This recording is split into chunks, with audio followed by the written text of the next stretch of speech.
For those of you of a Manchester United persuasion, it could have been worse. It looks to me like this United group of players have the same hallmarks of the team that have lost so many games since the start of last season. I think it's becoming increasingly difficult to defend Ten Hag. But they are going to replace him. It is going to happen. Yeah. It's just a matter of time. This is the third season where you were feeling frustrated, you're feeling confused by everything. Felt like a car crash. I didn't see any positives today. I think their policy normally would be not to offer a lucrative long-term contract to someone of his vintage. But surely you make an exception for Mo Salah. As long as he wants to play for Liverpool, you do all you can to keep him there, don't you? He's pretty much at the peak of his game. Yeah. So why leave? Why leave for Saudi? Declan Rice is sending off, changed the nature of the game.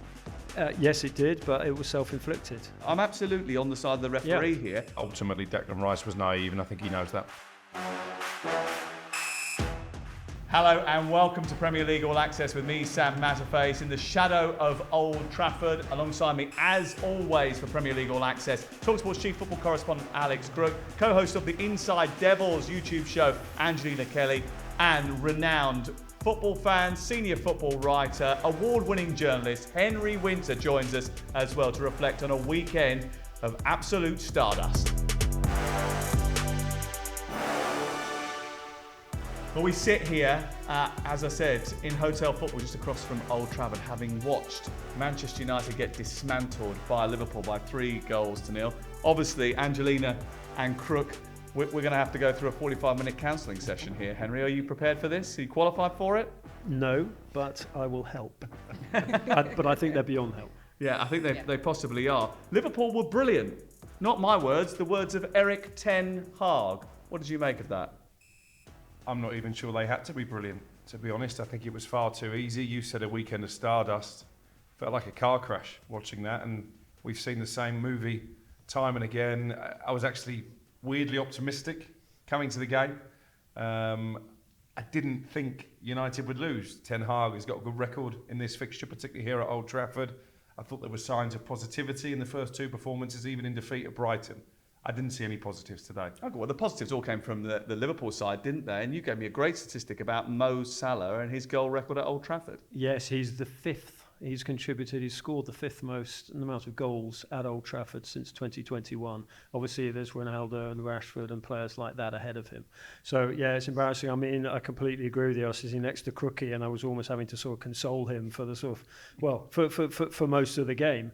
But it looked like a team which had a Dutch manager working with it and developing it for 3 years, and another team which had a Dutch manager who'd only been there 3 weeks, and they looked like a bunch of strangers. And if Ineos were looking at that, and they would say, honest lot, look how he's improved a good team, and look how Erik Ten Hag is holding back this team. Yeah, and the problem is that that's exactly what has happened. The problem being it's the wrong way round, and that Arne Slot looks like he's been in situ for 3 years, and Erik Ten Hag and his team don't look like a team that he said, I don't have the same feeling that we're in the same pattern as last season. He was asked whether or not this was encouraged negativity, and he said he actually said, no, I think we're in a good place. It was just a bad performance. We have to be humble. We have to accept it. We have to move on. He wouldn't focus on any of the positives, but he came across to me like someone who had seen something different to what we'd seen. Yeah, I mean, that is the theme of Erik Ten Hag, isn't it? It's like so many times, how many interviews has he done where he's talking about something and you sit and think, did you watch the same game that we just watched? It can be very confusing sometimes and really frustrating for United fans. But the bottom line is, I don't agree with what he's saying. I don't understand how he can come out and say that. I mean, you looked at even just the dugouts, like the way that Arne Slot was, like his body language and everything, it was almost like he was at home and Ten Hag was away. At full time, the way that Ten Hag walked out onto the pitch and actually greeted about 6 or 7 Liverpool players, was embracing them before he even went over to a single Man United player. That, for me as a fan, even that was frustrating. And I just struggle to see what he saw because it just doesn't make sense. Play devil's advocate here, because there will be a lot of raging on social media tonight. There'll be a lot of correspondence questioning his position come tomorrow morning. But does there need to be a deep breath, a sort of pause, wait, let's think about this carefully and not overreact to what was a damaging defeat? I've been trying to do that since the start of last season, and I've been a big defender of Ten Hag. I didn't want him gone at the end of the season. I thought that, in the FA Cup final there were signs of what he can achieve with this team. I didn't necessarily think there was a better man for the job, but here we are, 3 games into the season, 2 defeats, and it looks to me like this United group of players have the same hallmarks of the team that have lost so many games since the start of last season. I think it's becoming increasingly difficult to defend Ten Hag. And you look at the team selection, I think we were all taken aback that Rashford started ahead of Ahmad, and actually when Ahmad came on, he had more touches in the Liverpool penalty area than any other United player have managed. I think the persistence with Casemiro, when we clearly know he's past his best, that basically cost United 2 goals in the first half. Some strange in-game management. He was booed when, again, he left Rashford on the pitch. He took off Garnacho. He tried to defend that when I spoke to him afterward and said that Garnacho and Xerxes were making their first start of the season. Garnacho wasn't tired. Let's be honest, he could have played on. So I think he's making decisions that are cowardly. In the case of Rashford, I think he's making decisions that are going to lose the support of these supporters who have been brilliant. The fans have always backed him, but today that changed a little bit. Obviously, there was a big exit before the end of the game, and when we were walking in here, when you had it, I think, when you came in here as well, we were harangued by Manchester United fans saying, what is going on? It can't continue. This can't happen. This means so much to them that they've lost to Liverpool, that they've lost in this manner to Liverpool. You mentioned Casemiro. You can't focus on one player, but we spoke to Alan Pardew. We heard from Gary Neville after the game. He says he thinks this is going to cause more problems actually taking him off at half-time going forward than it will have solved during the match. What do you think about that? Well, because he's a senior player and the other senior players say you don't do that to someone who's won 5 Champions League, someone who's won a Copa, someone who is just one of the sort of the modern greats. You don't do that to him. Having said that, if he hadn't taken him off at half-time, I think there would have been a riot because it was, an Arne Slot got praised at the opening day of the season for taking Jarell Kwanzaa, obviously a completely different player, different position and all that, different experience. But, managers we expect to be decisive. What should worry Manchester United, and I look at it completely dispassionately as a neutral, and I understand the sort of the emotion around the table, completely understand that. But what happened is Arne Slot took one look at this Manchester United team and said, I know how to expose them. So he played high, wide, and they press hard and fast because he knew that the Manchester United players can get turned over. They turn over the ball very quickly. And then in midfield, the moment Casemiro was on the ball, they just ambushed him. There were ambushes all over the place. And that was so predictable. But Erik ten Hag didn't counter that. So if you're Ineos and you're sitting in there and you looked at the look of thunder on Sir Jim Ratcliffe's face, having backed him, not simply with the contract on the back of the FA Cup final, having, to be fair, interviewed or talked to other people, and then backed him in the transfer market and he's allowed to bring in half his old Ajax team, then you look at that and you think, why aren't you countering that? Arne Slot just outwitted him, outthought him, and his team outplayed him. They were ambushing. You looked at Mo Salah's work rate. The very least Manchester United players should be doing. Everything is going to get heaped on Ten Hag in the papers tomorrow. But actually, at some point, the players also have to take individual responsibility. We all do in whatever walk of life we're in. And they weren't doing that. You looked at Mo Salah was closing Rashford down. You look at Alexis McAllister, the way that he was back. Darwin Núñez ran about 70 yards to help him close down Ahmad. So there has to be individual responsibility as well as heaping standard, right? Okay, that's what you expect from every player. We saw it llast night watching West Ham and Man City, Erling Haaland running 70 yards to close down Mikel Antonio. That is what you expect. It was interesting what Henry said about the midfield, because we had this conversation prior to the start of the game about the complex makeup of the Manchester United midfield never has been completely settled ever since Erik ten Hag has been in charge. He's got Ugarte now, not available today. We'll bring him in for the next game. There's no doubt about that. Mainly defensively can get turned. Do you think that Collier coming on at half-time, mainly being involved in this situation, are we in a situation where we could end up damaging these young players if Erik ten Hag doesn't take care of them properly? 100%. I think that change, you knew that he had to take Casemiro off, but bringing a young player into a game like that, it was dangerous, and I really, really felt for the kid. You look at Kobbie Mainoo, a lot of non-Man United players that are England fans speak to me and say, I want Kobbie Mainoo to leave Man United because he shouldn't be at that club because they will damage him and he will end up in a situation like a Marcus Rashford, like a Jadon Sancho, like a Harry Maguire. That's the general consensus outside of Man United. That's scary to me. And you look at these young players, and one thing that I really praised Erik ten Hag on was Man United fans wanted youth to be brought through. And that is what he has done. He's brought through Kobbie Mainoo. We've seen younger players like Alejandro Garnacho being given chances, etc., etc. And that's been great. But then at the same time, when they're being exposed and they're being put in these situations, it is worrying. And you look at the squad, and you look at the team sheet today, and it actually looked quite light. Yeah, well, they've let 17 players go this summer, which I think needed to be done. I think that was that open heart surgery that a famous caretaker manager You've got to keep it beating. mentioned. Yeah, I agree with that. The 2 points I want to make about midfield.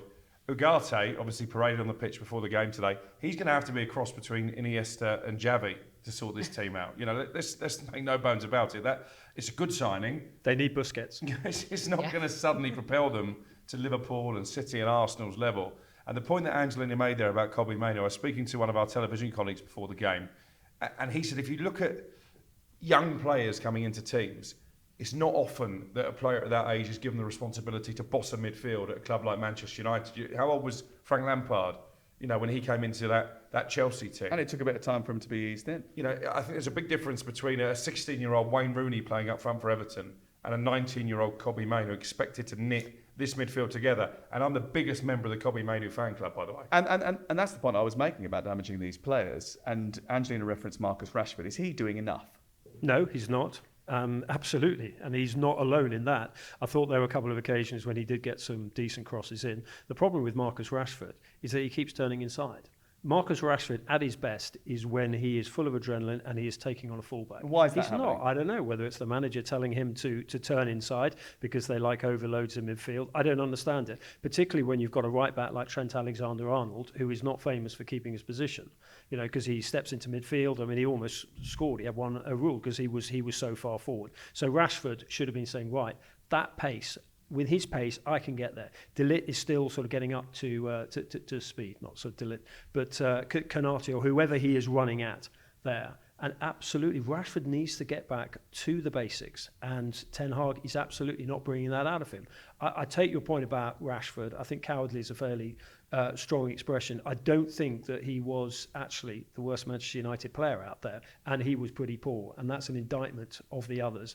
So look, Garnacho obviously prefers playing on that side. I agree with you. I thought Ahmad was very good when he came on and gave it. He got Player of the Month before the game. Manchester United's Player of the Month. Did he? Scored at Which Brighton. made it even more and then got left on the bench. We all sat there with the team sheet saying, how can Ahmad be removed from the team when you've seen Marcus Rashford offer nothing over the course of 3 games? Yeah. But Henry used a phrase during the programme that United were playing on emotion, and you saw that with the City booking that Martinez picked up, the aggression at times they were playing with. Rashford And was that an emotional pick. That was a decision based on emotion. And actually, you've asked what the problem is with Marcus Rashford. His confidence looks low. I think he goes hiding. And actually, the 2 crosses that he made, and Xerxes probably should have buried both of them, came after Ten Hag was roundly booed for keeping him on the pitch. So I think he knew he had to produce something there because he knew that it wasn't a popular decision with the fans. Look, there's a lot to talk about with Manchester. It's not a Manchester United devoted podcast. That will be on your podcast, I'm sure, later in the week, the Inside We look Devils. forward to Do you? No. But I think the question has to be asked whether or not this is a pivotal moment. This is a moment where things should change. Erik ten Hag was given a 1-year contract. That wasn't the most ringing endorsement of his success. Do you wait and see what happens over the next couple of weeks? Because it feels to me that we could sit here forever and go, oh no, he survives, he hangs on, there's no one else to come in and take it. But they are going to replace him. It is going to happen. Yeah. It's just a matter of time, right? He's not going to last the season. We all know that deep down, don't we? But who? But why is Sorry, that? Why is that the main question? Well, because you've got to bring someone in. You've got Ruud van who's gonna Nistelrooy, improve. who's been in charge of PSV Eindhoven. Is he going to do a worse job? Massive ask. It is. Yeah. It is a huge ask. Is he going to do a worse job? It wouldn't. No, I don't think he would. I mean, I take the point on that. But is there a? Would they go for Tuchel, who's a completely different project? It's slightly chaotic. I would be surprised if they got rid of him swiftly. The fans don't want Southgate. No, Or There you Potter. go. they don't. Or Potter. No. Although he did say he was Harry Potter. I'm not Harry Potter. He did say that. And it was in the press conference afterwards. He said, "I'm not Harry Potter." He came out fighting again. You know, he came out fighting with me. He questioned the players' Did you say to him mentality. afterwards, We all come out fighting with you. You might not be Harry Potter, but you might soon be Graham Potter sitting in that seat. He did have a weird exchange with you where he said to you that we have to improve the mentality, and you said, "Well, you've spoken about mentality." He said, "Well, I haven't spoken about mentality." Well, you literally just did. Yeah, and I feel sorry for him, listen, because I think he's always polite in interviews. Even there, that was the nearest he got to losing his cool, and maybe it was a miscommunication because of the language barrier. I think he conducts himself well, but the more he comes out punching, I think the more his critics will just round him. And I agree with you. I think there's only one way this ends. This reminds me a little bit of Ole Gunnar Solskjaer at Vicarage Road. United fans want him to succeed, but there comes a point when you realise actually this is not going to happen for the long term. And maybe it's easier for everybody if they're just departing of the ways. Well, the only messages that I've had from Manchester United fans is that he should be changed. Do you feel like that? Is that the feeling that you're getting from the people that you're speaking to? Or is that an emotional response to what's just happened? I think you're always going to get that emotional response after losing 3-0 to Liverpool. And I think we spoke about it in the stadium. It did feel pivotal and the atmosphere felt really strange. The first 10 minutes, I thought the United fans were great. And listen, I'm not going to have a go at United fans for not cheering because I wouldn't want to cheer either. But the way we were those... our head in our hands. Yeah, we were nearly crying. So you took your headphones off and stopped working for the last 10 minutes, both of you. But it was the Liverpool fans. It was the way that they were taunting Manchester United. I've never experienced it that crazy and intense.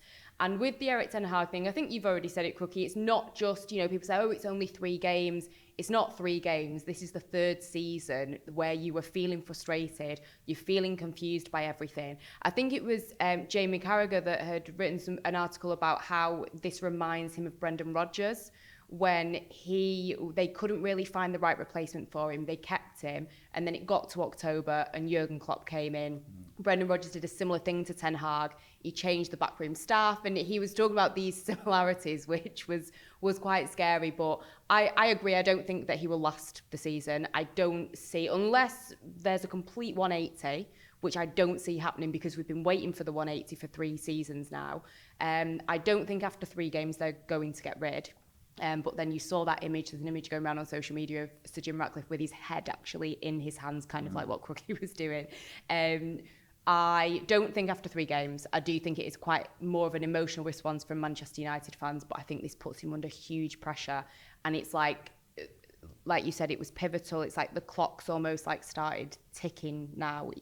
It probably was already ticking. It's when, not if. But for fans that have gone into this season like myself, being like, no, clean sheet, we've got to back him. He's won 2 trophies. It's like the clock has started now for us. Okay, we'll move on from Manchester United because we spent a lot of time talking about them. Let's talk about Liverpool because there's one big story that came out in an interview after the game, and that was Mo Salah saying, "It's all over for me at the end of the season. I'm off." Slightly more nuanced than that, actually. That's going to be the headline tomorrow. Well, absolutely, as ever with Mo, just say no, Mo, I think will be the reaction of a lot of it. What he said was, this is my last year in the club. Now, whether he was referring to that, pivotal, isn't it? No, but whether he was referring to that in his contract, or whether he was basically didn't he suggest that it was his last time at Old Trafford? I think he probably should have said as it stands at the end of Yeah. that. But what he then sort of alluded to is that he hasn't spoken to anyone at the club. Right. So whether he was making a point to the club, come and talk to me. To a new contract. Well, first you look at his record for scoring at Old Trafford. Maybe he would like to come back. Maybe he would absolutely like to come back. Maybe Manchester United should sign him. But no, he's with the way he is playing, and you look at because what was it sort of 4 or 5 months ago, there was a sort of a doubt: was he enjoying it on the clock? Was he thinking moving? Was he going to go to Saudi? The money there. But the way he is playing, you look at him. I mean, obviously he's going to come back and hit the ground running because he looks after himself so well. You're not going to see him in Ibiza. You're going to see him in a gym. You're going to see him with his family. You're going to see him out running on some nice beach somewhere, just getting ready for this season. He is just the work rate that he put in today, the pressing as well as creating. There's one point that Martinez actually came out, so quite close to sort of the side where the press box is, and he knew he was there. He could sense he was there, and he just flicked. I think the ball might have been from Trent, but he flicked the ball from Trent into Szoboszlai's path. He knows he's pretty much at the peak of his game. Yeah. So why leave? Why leave for Saudi? Why leave in a year's time when he's playing like this? He is the type of player who looks at records, who looks at legacy, who looks at what he can actually go down as he's already one of the greats in Liverpool history. So I think this might have been just a little nudge to the club, just a little point, because there's no better place than having it was quite an explosive comment to make after a game like that. It's definitely going to generate debate and definitely going to generate headlines as well. But 2 assists and a goal today, as he always delivers at Old Trafford, doesn't he? So you can understand him for revelling in the spotlight. Yeah, and I saw him I saw him in the tunnel afterwards. Actually, he walked past me. He's the chief football correspondent. He's not the chief Manchester United fan. I didn't really want to engage eye contact, I have to say, but I did begrudgingly tell him that he played well. Did you ask him for an autograph? No. Selfie? But I think it's a test for the Fenway Sports Group, because obviously he's not in the first flush of youth. I think their policy normally would be not to offer a lucrative long-term contract to someone of his vintage, but surely you make an exception for Mo Salah. As long as he wants to play for Liverpool, you do all you can to keep him there, don't you? 7 goals in 10 appearances at Old Trafford. He's won the title. He's won the Champions League. He's won the League Cup. He's won the FA Cup, I think, as well. I think he's won pretty much everything apart from the Europa League since he's been at and he's got the hunger of a teenager. And he looks refreshed, doesn't he? And I wonder whether or not the change of... I asked Grafenberg about that, and he said, "Well, I think he was pretty good last season." I think, I think there's something else going on there, which we might talk about at another time. But I think behind the scenes, I don't know if there was a bit of falling out at the end of the season between him and Klopp, like in front of everybody. I don't think he was overly disappointed to see you. I was going to say, I wonder if the change of manager has just refreshed him a little bit and made him a little bit more positive about the idea of staying a little bit longer. If you're Liverpool, you keep him. You keep Trent Alexander-Arnold, you keep Virgil van Dijk. You look at the way Trent's playing. Trent will walk into, he could very easily succeed. Danny Carvajal, he's probably the best right back in the world at the moment, given what he's done this year. It's going to that Real Madrid team, I'm sure they'll be linked with him. Virgil van Dijk, what a leader, how important he is, what he represents for Liverpool as a community, as well as a club and a team. So, they're not foolish. They will actually go in there and they will say, we've got to keep these 3. Okay, we spent most of our time so far talking about just one game, Manchester United and Liverpool. For those of you of a Manchester United persuasion, I will tell you with some degree of authority, and I think Henry will agree with me, it could have been worse. Well, they stopped at 3. They declared at 3, didn't they? So, and Szoboszlai let you off right at the end of the game when it could have been 4. And if the Trent Alexander-Arnold goal would have stood at the beginning of the game, it might have been 5 or 6. So I thought you were going to tell us we could go now. You two will take on the rest Angelina, of the podcast. you can go now. You can stay if you want. I'll go to the bar. No. It's fine. I'll go. And Angelina, you can go. We'll see you on Inside Devils very shortly on the talkSPORT YouTube channel. We're going to focus on what's happened at the rest of the weekend.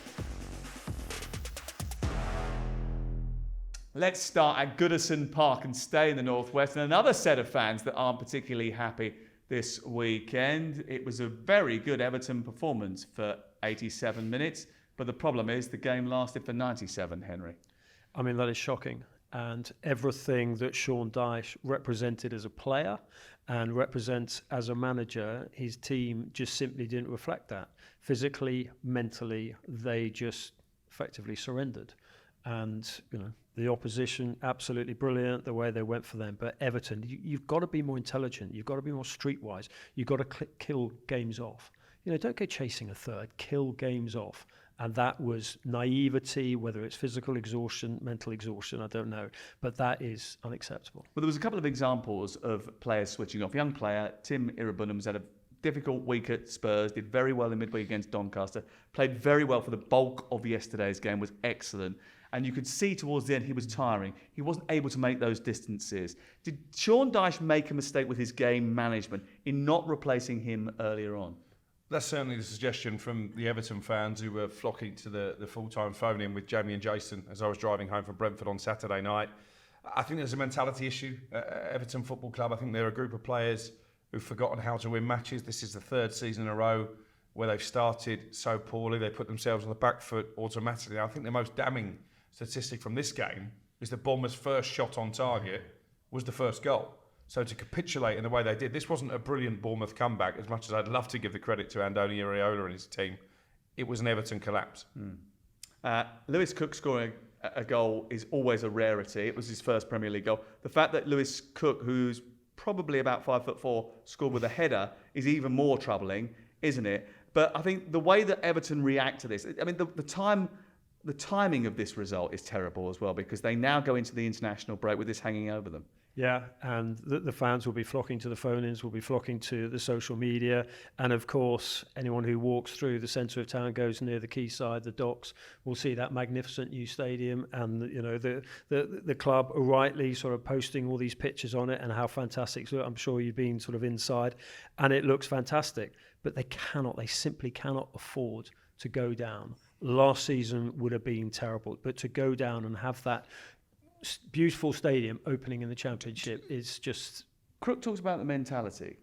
Sean Dyche has mentioned it as well. Do you think that mentality has been influenced by the fact that there is so much cloudiness about the future of the football club? The direction of the football club is not clear for those that are involved in it. Does that have an impact on those players?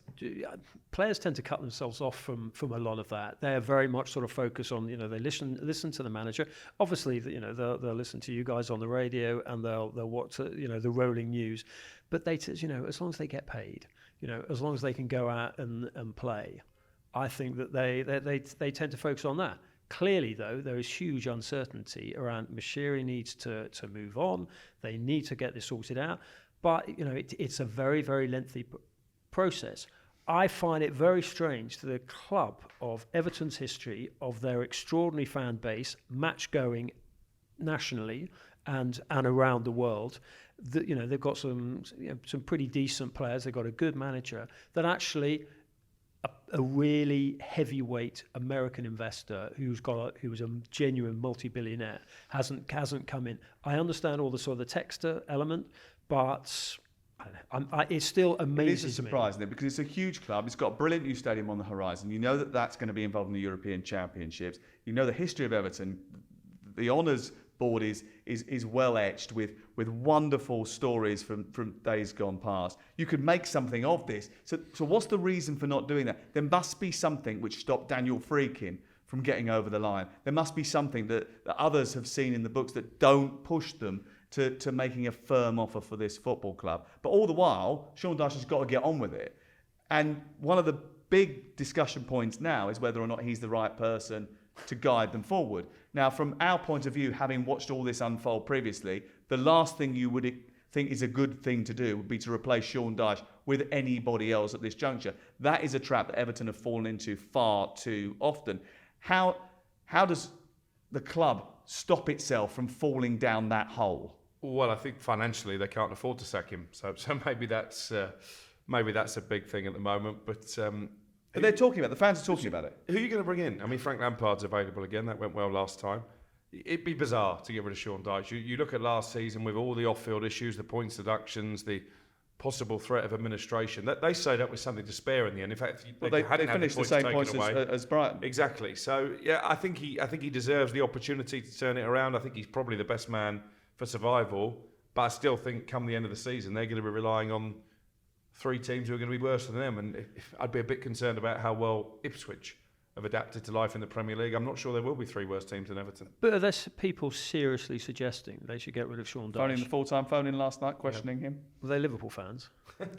I mean, seriously, let's be sensible about this. He's a very good manager. Absolutely. And if you've got a fire burning, if you're you want a involved in firefighter. it, you're passionately involved in it, and you're seeing it week in, week out. Those supporters are going to be allowed their opinion, and they are going to question what's going on tactically. I absolutely, totally respect their opinion, but then take a step back and appreciate that Sean Dyche, what he's done for them in the past, what he can do for them. You need someone who cares, and he absolutely cares, and he is a fighter, and that's what they need. If you want a managerial dog of war, Sean Dyche is your man. And we probably should appeal to the Everton fans and say 87 minutes of that game was absolutely the kind of performance that you want from your team going forward, and if they replicate that in any way, shape or form, 9 times out of 10 they'll win that game and others going forward. Just a quick one. I was just going to say, but I guess the only issue for Sean Dyche is that certain David Moyes is now unavailable, and obviously he's got a lot of credit in the bank with Everton fans and at board level. But I take on board the point you've both made. And actually, if you look at Everton as a football club, I know historically,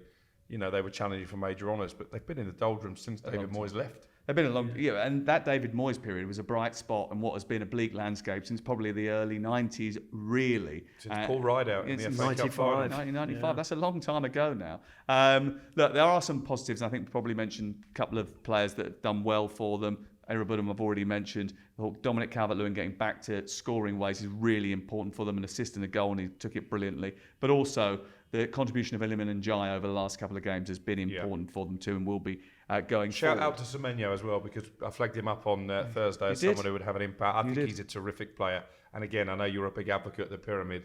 People like him and Alex Scott, who interviewed last week, they are why the pyramid is so important. And you've got a very good manager there. I think he's superb. outstanding. You probably spent some time with him. I've only spent a short amount of time in his company. I went into his amazing tactics room, and I came away thinking, my God, this guy. I agree. We did tell you when he was appointed that he would be a success after the work he did in Spain. We did say, because we'd sort of studied what he'd done at Rayo Vallecano, and he was the best at giving the big boys a bloody nose. And he does it with that high pressure. They were the best at winning the ball higher up than anybody else last season. They'll do it again this season. Look, I think he will tell you, be the first to tell you, this weekend was not a great Bournemouth performance, but they come away with 3 points. And it's been a good start to the season. And a quick word for Neil Blake as well, the chief executive, who is off for a new role, overseeing all of Bill Foley's football clubs. And he's been at Bournemouth for a long time now, and has really played a big part in their surge up the league and to become, I think, what we can now say is an established Premier League club. Yeah. Don't get too excited though, because these things change very quickly. Don't take your eye off the ball, Cherries.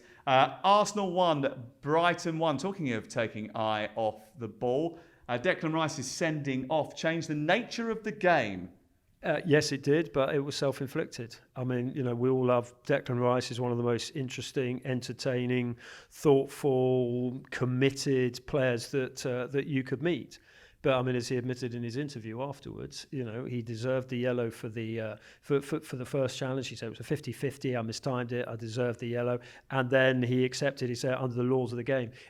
It's been fascinating listening to the debate when everyone's saying, "Well, the referee was right under the laws of the game." I mean, the laws of the game are there to be applied. The issue is, and I know what you're going to say, is apply them consistently. No, I'm not. I'm not going to say that. I'm absolutely on the side of the referee here. I think the game descended into chaos because the players were trying to get other players booked. They were diving to try and get fouls. They were waiting for contact when they should have just been playing on. The two managers were being histrionic on the sideline and causing more pressure on the referee. In the end, I think he just had enough. I think you were doing the game, weren't you? Yeah. And I think you and Stuart, I was out on the bike listening, so I hadn't actually got the visuals until later on, and absolutely concurred with what you were saying. I think Stuart said, well, yeah, it's a second yellow. He said gamesmanship has caused this game to fall into chaos. Yeah, but also the players were told on that briefing pre-season, which we in the media also had, that anything that delays a restart will be an automatic yellow. Absolutely. And I think, I don't think you can argue with that. Yes, I do agree with the consistency thing. There were a few decisions that you would have gone, that should have been a yellow card. Hinshelwood should have been booked in the first few minutes. There should have been another yellow card for João Pedro, maybe for kicking the ball away. But not all events are equal. And sometimes game management, a referee is allowed to apply game management, and he is allowed to call a halt to proceedings when that was a technical infraction. It's a yellow card. I think Arsenal fans and Mikel Arteta have leapt on the João Pedro one as some kind of defence, but ultimately Declan Rice was naive, and I think he knows that. Yeah, and I think you just have to take it on the chin. They've also got to take it on the chin that they've dropped 2 points in the title race and very early on. Do you think that tactically he got it right once they'd gone down to 10 men? Because he was going to make a substitution just before Bournemouth equalised, and that was to bring on Calafiori and go to a back 5 and try and see it out and hit on the counter. And then they conceded, and he still did the same thing. Yeah, I know you said that on there, and it was a very interesting point. I think he's only made one mistake this year, and that is still not buying a centre forward.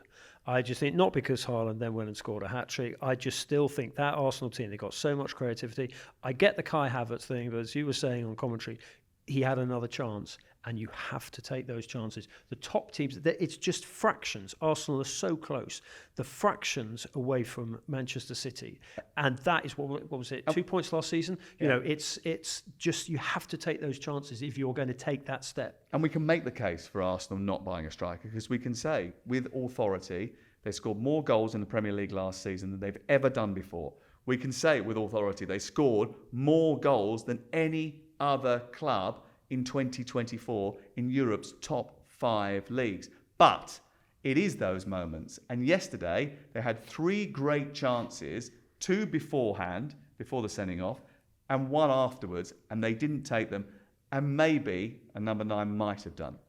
And those statistics can be slanted as well, because who cares if you score 4 goals past one of the whipping boys? Ultimately, that Aston Villa home game that they ended up losing when they had opportunity to score goals, maybe a proper number 9 would have made a difference. When they went to the Etihad and drew 0-0 against a Manchester City team who were missing their 2 best defenders, maybe a number 9 could have made a difference. I think that statistic is slightly skewed. And also, you look at Calafiori. Carlton Cole and I were on deadline night, and we were asked to judge various signings. Would they be a hit or would they be a miss? We both said a miss for Calafiori, not because he's not a good player, but do they need him? Where does he fit in? They've got Yuri and Timber fit now to play in that left-back position. Saliba and Gabriel are going to be the first-choice centre-halves as long as they're available. Should they not have spent that money on a striker? Sorry, don't you think he's doing a sort of Pep-style back 4? Yeah. I have 4 centre-backs effectively as your back 4. But surely Timber's going to play, isn't he? Yeah, but Calafiori, I mean, I think he's something special about it. He's got an aura. But Crook's got a point. They're incredibly well stacked at the back. They haven't got that much elsewhere. And if you look at the squad looked a little bit like... Well, they let Nketiah go. They had no Jesus, obviously he was injured. You've got Sterling, who's come into the building, and you've got Moreno, he's injured at the moment. So you've got 3 first-team players to come into it. But actually, you had 2 youngsters on the bench yesterday. Yeah, I don't understand why they didn't go for Toney. So tell Ivan Toney, you can get in the England squad. Well, you are in the England squad. You had some good moments during the summer. You can really put pressure on Harry Kane if you play for us. And you've got Lee Carsley, who I assume will get the job long term. And he's watching you week in, week out, playing with one of the best teams in the country. And yet he's just gone to Saudi. I think it's a mistake. Obviously, Arsenal weren't interested in him, but I just think that might cost them the title. And of course, there's no evidence to suggest that a number 9 makes a massive difference. West Ham 1, Manchester City 3. Erling Haaland with his 24th hat-trick of his career. Look, he hardly touched the ball in the second half, and then came up with an unbelievable moment where he, finished the ball brilliantly past the goalkeeper, and everyone thought he was going to draw it low down to the goalkeeper's left, or put it in the bottom corner on the right-hand side, and he just went over the top. Little scoop into the back of the net. Terrific finish. I mean, he has been nothing short of sensational. He's scored more goals in the Premier League than he's played games. He's a freak, and he's an absolute cheat code for Manchester City, who I still don't think have played particularly well this season, but they're sat top of the table, 3 wins from 3. He's scored, 7 goals now? And I remember speaking to Pep actually at Stamford Bridge after they beat Chelsea on the opening Sunday, and he said he's looking a lot sharper than he was this time last season. I thought, that's bad news for everybody else. Great news. I'll tell you who else is looking great, Rico Lewis. Yeah, he is. Oh, what a player. I mean, England and right backs. I mean, how many? I mean, he's the perfect Pep right back. So he can defend, he can attack, he can invert into midfield, he can probably go over on the left at some point. He's absolutely outstanding. But Haaland didn't play in the summer, and we're going to see a lot of that this year. He will have a good season, because you're even seeing sort of, Kobbie Mainoo wasn't completely at the races because he had a busy summer. Saka will probably have dips at some point because of the summer. So yeah, absolute Haaland. And then you look at, they bring in a player like Gundogan, who I think will probably be a coach and a manager, because you can see that intelligence in him. So yeah, I mean, look, I predicted Arsenal to win the league this season against all my better judgment, going against Manchester City. But again, it looks like City's. We're only 3 games in. Things don't, Can't afford to give them the lead. Unless the points deduction comes their way, and obviously that's a big game. They play each other very shortly. But it won't come in this season. It won't. Because they'll appeal it, and he'll get it. They'll tie it up. It won't happen this season. I'd be surprised if it's that significant. And everyone's talking about even 3 points could make a difference. It could do, but everyone's talking about they'll be relegated. I can't see any of that happening. But let's just see how that plays out. And Arsenal cannot go into the season. No one can. Liverpool, who might be challenging them, can't go into the season thinking, well, they might lose a couple of points here and there, because they're likely to tie up the lawyers until the summer at least, and then see what happens. And of course, they next. say they're innocent. Of course, they're still trying to have to emphasise, and they are allowed to make their defence. That's the way it works. But it's interesting what you said then. You obviously feel now that Liverpool are in the title race. I do, and I thought that at the beginning of the season. I mentioned it in the Premier League All Access podcast preview, because I thought they'd put together a squad last year that they were settling in, bedding in under Jurgen Klopp. He'd sort of done the work, really, and then they just needed to add to it. Now, they haven't been able to do that apart from Chiesa, who we didn't see today. But they've got a couple of key things. A fresh Mo Salah, a revitalised Mo Salah. They've got one of the best fullbacks in the world in Trent Alexander-Arnold. They've got Diogo Jota, who's fully fit. And if he stays fully fit, by the way, he's one of the best strikers in the division because his minutes to goals ratio is off the chart. The player who's impressed me, I take all those points, we know the quality of those, but Ryan Gravenberch, who I didn't think was a natural six, but actually he's been outstanding in that position. Well, look at that today. Yeah, he was fantastic. Well, he was almost like an 8. I mean, think he was you just might box to find box. those three that we've talked about lap the others. I think that the distance between third and fourth is going to be fairly significant. Especially bearing in mind that we thought that Manchester United might be fourth. Anyway, wishful thinking on my let's part. let's move on. West Ham United beaten at home by Manchester City by 3-1. Newcastle beat Tottenham Hotspur. And Ange Postecoglou will be sitting there pulling his hair out asking, how on earth did that happen? Because they had more shots on goal than their opponents. They dominated the possession of the football, but that high line undone once again. Yeah, and you look at the pace that Newcastle United have got. I mean, Harvey Barnes is not necessarily an absolute flyer, but he's got, he's obviously got it in his genes from his dad. He's got that intelligence of making those run. Anthony Gordon's an absolute flyer. I mean, it's funny, Newcastle United fans, and you were covering the transfer window, they were almost in mourning for their season because they didn't get Mark Gay. Slightly strangely, they just focused on one when I think they probably needed a right winger as well. And everyone was going, doom and gloom on the tune and all those sort of headlines. But actually, the most important thing is that they held on to Isak. Yeah. They held on to Bruno Guimaraes. They held on to Anthony Gordon after he'd had an impressive 6-7 minutes for England in the summer. And he flirted with a transfer to Liverpool. That was in the offing. Yeah, more than flirted. I think that was pretty close at one stage at the end of the PSR deadline. I take Emery's point. I mean, they did try for Elanga on deadline day, but Forest didn't have time to source a replacement. I think Eddie Howe was frustrated because he felt there was an opportunity for Newcastle maybe to do something special this season. They still might. But in terms of Tottenham, they're too easy to play against. You know what they're going to do. And if Van der Ven's not there, the high line doesn't work because they don't have the pace to get back into position. And Eddie Howe exploited that. And we called it. If we called it. If we can call it on the podcast, Eddie Howe's said it on Thursday. Lads, it's Tottenham. We did. Exactly. If that's what all managers say. Yeah. The Thursday night podcast was we focused on Barnes as well because he'd played so well in the game against Bournemouth coming off the bench. He played so well playing against Nottingham Forest. It was obvious that he was being used and shaped to play alongside Gordon. So they had those twin speedy threats on the flanks. Well, as soon as Van der Ven wasn't on the team sheet, and by the way, if you look at the statistics between when Van der Ven, Udogie, Romero and Porro are together, and when one of them or any of them is missing, it's absolutely frightening. The Chelsea game last season when he got injured and they were struggling. But if you look at some of the kids on the plus side for Spurs, you look at some of the kids they've got. I quite like the kids they've got. I don't think their recruitment's been, that poor. Obviously, they were missing Solanke. So, but I like Angie's approach, and maybe that's just reflecting the Tottenham approach that it will take them a certain way, and they will be attractive. They've got to be more clinical in front of goal, though. That's a massive problem. I mean, they had so many chances in both of their games that they haven't won so far this season, and that's been their. Do you like Son through the middle? No, I think he loses something going through the middle. I thought Brennan Johnson is almost brilliant, but he has a lack of end product, which causes them a massive He was all right issue. when he came on. Yeah, but he had a great chance, didn't convert it. A couple of balls that went into the box that weren't quite perfect from him. I think that's an issue for them. But he's a player that's developing. He's still a young player. I'm still not 100% convinced by Kulusevski. But, I think that Solanke, when he's up to full speed, will definitely help them because of what he does in terms of pressing. They'll create chances, and they will create chances and he will finish them. But when he's not there, what happens? They're going to be fun to watch. They always But are. ultimately, They're going to be fun to play against. they won't win anything and they won't finish in the top four. Okay, talking of teams that won't finish in the top four, Crystal Palace won, Chelsea won at Stamford Bridge. Usually at this point, Crook always sort of revels in the fact that Manchester United have had a really bad day by saying there's always someone worse off than you, and it's usually Chelsea. This week, actually, we got a point against Crystal Palace. So, we'll probably take that, bearing in mind that we're just hopeful of finishing in the top half of the table. You did lose to a team named after a napkin in midweek, so let's not get too carried away. Yeah. Nkunku didn't start. There was a surprise. You've been waiting to say that all day, haven't you? To be fair, I used it on Friday night with Carlton Cole. I was making all kinds of dinner table references, but I think they went a bit over his head. I'm surprised Chelsea didn't win. I thought they would beat Palace. Palace haven't had a great start to the season.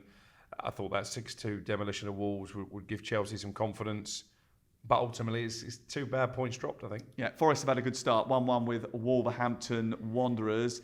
Nuno Espirito Santo is in a very good mood. When you speak to him, he's smiling and everything. I've never seen this side of him before. He's the only manager who taught me how to kill a boa constrictor, which is, you wouldn't have got that off Neil Warnock, but I went to see him once when he was at Wolves. I beg your pardon? Yeah, well, it looks very, he's very petrified of plausible. snakes. Are you petrified of snakes? Yes. Well, I have a word with Nuno because he knows how to kill them. It takes about 10 minutes to explain, but it involves you rolling your trouser leg up, lying down, and the boa constrictor coming up and grappling your leg. And while he's so enjoying your leg, left leg, right leg's not choosy, you stab him. Okay, Leicester City 1. Leicester City 1, Aston Villa 2. There was a couple of upsetting moments for Steve Cooper in this game, but ultimately I think Aston Villa probably ended up developing the points in that game. Ipswich are off the mark, 1-1, and Delap scoring, which is also going to be a confidence booster for him. Yeah, good goal from him. And I think, having watched Southampton at Brentford, and obviously you mentioned Leicester there, I think Ipswich at the moment look the most equipped for Premier League live. Russell Martin would argue against that, and will tell you there were positives from the game against Brentford, but defensively they're all over the shop and they lacked a punch in attack as well. I think it's interesting to see how it works out with the sheer volume of players that Ipswich have added, but I think they've got a chance. I like Leif Davis. I think he does very well coming forward on that left-hand side. Yeah, and he got that recognition, I think, from the PFA last week. I just think when you've got a manager as special as Kieran McKenna, as an individual, with his self-belief, he knows what he wants from his team. He's incredibly driven. I mean, he wouldn't look out of place here. Obviously, he's got to develop a couple more years. Obviously, he coached here. But I just think he's special. He is absolutely. I know you're a huge Areola fan, and he's special. But McKenna will go to the top. Can we say that Brentford are the best high-pressing team in the league? Because that's what Thomas Frank thinks. They did it well. On Saturday, I've got to say, they knew that Southampton were going to try and play out from the back, and Burmo and Wissa and the other guys from midfield seized upon that. And I was impressed with Brentford. I was worried about Brentford going into the season because I'm not sure defensively they're great. They seem to be better at signing attackers than they are defenders. But I think all the time, when Burmo and Wissa stay fit, I think they'll be fine. Best manager outside the elite? And when you talked about the special manager in Kieran McKenna, immediately came to mind Thomas Frank, the way he conducts himself, the achievements that he has already made. And I think you're right, outside the elite, he is someone who other clubs, at some stage, surely at some stage, someone's going to take a look at. Could he take over a juggernaut like United? Comments underneath this video, or you can tweet us if you've got a view on that. Thank you very much for listening to Premier League All Access with Henry Winter, Angelina Kelly and Alex Crook. I'll be back on Thursday with Crookie to preview the England action this weekend, which is live on talkSPORT. We're going to Ireland at the weekend, Saturday, and then it's Finland at home on Tuesday. We're all off to go and kill a boa constrictor. Have a good night.